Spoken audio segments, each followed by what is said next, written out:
Narito po kami ngayon sa opisina, nag-overtime kahit holiday. Malaki pangangailangan namin eh. Kita naman po ninyo, si Jim Galarosa, busy sa kanyang pagtatrabaho. Oh. Talaga nga naman. Ito nga po pala itsura ng office namin. Oh. Ano na? Teka. Yan oh. Nagkakalculate kasi ako. Tapos, ito yung mga nag-overtime dito. Oh. Yan si Erwin. Nakataas pa ang paa. Text lang. Tapos, table. Kainan yan. Nagkakalculate ako. Ano ang ina-calculate mo? Kung ilang pangkain ang natitira. Si Bitoy. Overtime din. Oh. Nag-overtime kami dito.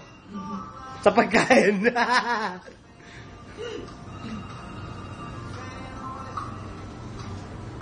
Busy si Jim. Oh. Alas na. Susunod po natin. Magbabalik po ang pagkain Pinoy. Susunod na ang Pinoy Henyo. Pinoy Henyo. Hello!